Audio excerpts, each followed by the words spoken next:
is the difficulty level the Contra series offers. One of the main reasons this game is so hard is due to the length of these levels.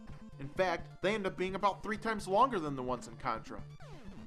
And since it only takes one shot to kill you, it doesn't take much to send you back to the beginning of the level. Ah, fuck! I've had enough of this bullshit! Game Genie, I wish to be invincible. Now there are only 5 levels in this game, and as much as I hate to admit it, some of them are actually fun. They really put some interesting concepts into this game. Like this, for instance. You end up crossing the river to reach a submarine. Yeah, that's pretty cool. But I think the 4th level is probably the coolest level in this game. The object of this level requires you to jump from airplane to airplane, and I gotta say, it's pretty darn unique. Even though the jet sounds have been directly lifted from the game Top Gun. Ah well. Now the 3rd level, on the other hand, is just a huge pain in the ass. It ends up being one of those types of levels where you gotta climb higher and higher until you reach the top. And if you make one wrong move, you fall all the way to the bottom and have to start over again. God, I hate these types of levels. Come on. There we go.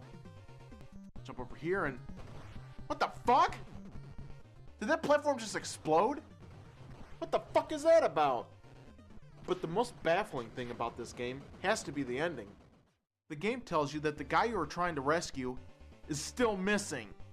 Still missing? What the hell kind of a half-ass ending is this? And the situation is still unresolved? Are you fucking kidding me? When a game tells you in a roundabout way that you've just wasted your time beating it for nothing, you know you've got a real piece of shit on your hands. Contra clone or not, there's no excuse for this, and it's totally unacceptable. So I guess there's only one more thing to do with trash like this, and that's to burn it. Even though the game Contra Force may have been a phony sequel, the fans would be treated to a 3rd installment, which would be released on the Super Nintendo. Contra 3 had been the sequel fans had been waiting for, but what a great move Konami made by calling it number 3, which pretty much took Contra Force out of the picture. In the opening sequence, the aliens return for a 3rd time, and they start things off by decimating an entire city. Shit! These are some really pissed off aliens, and after a game like Contra Force, who can blame them?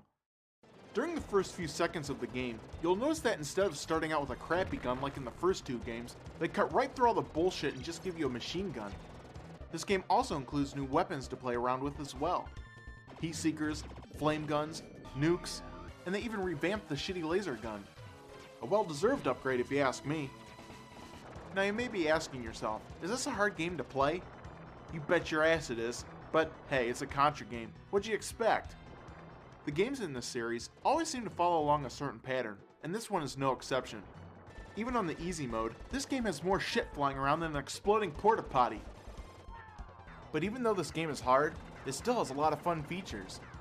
You ride around on motorcycles, ride on helicopters, and even climb up walls like a regular fucking Spider-Man. At times, this game really gets difficult to play, with level 5 being the absolute worst. And whoever added this level really needs to be shot. Now the enemies here shouldn't give you too much of a problem, but these ledges on the other hand... Shit! Whose fucking idea was it to make these ledges so narrow? Another thing in this area I can't stand are these damn whirlpools. If you accidentally touch one, the ground goes spinning and you have no control over which direction you're headed in. My god, talk about your bad cases of vertigo. Now this game only gives you 6 levels to fight through, but just like in the previous games, they do end up saving the aliens layer for the final level. And just look at this.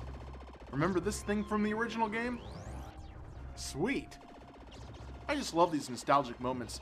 Makes me wish I could just capture this moment in a postcard. Yeah, something like that.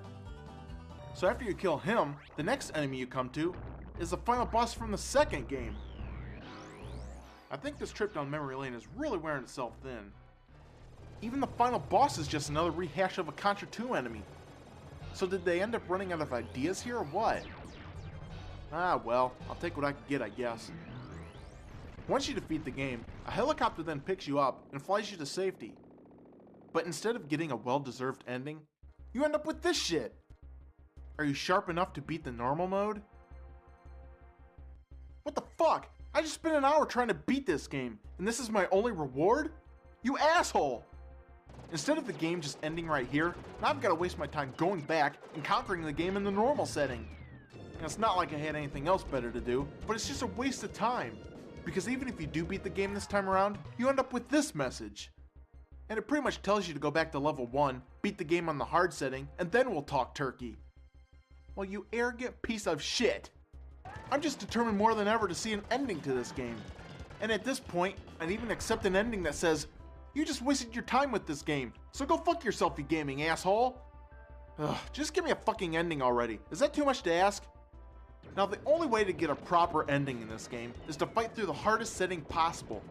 You'll encounter more enemies than ever before. But let's just cut to the chase here because I'm really getting sick of playing through these levels over and over again. Finally, after beating this game 3 fucking times, we're treated to an ending to this thing. And it's really nothing spectacular, because it just ends up being a bunch of congratulations BS.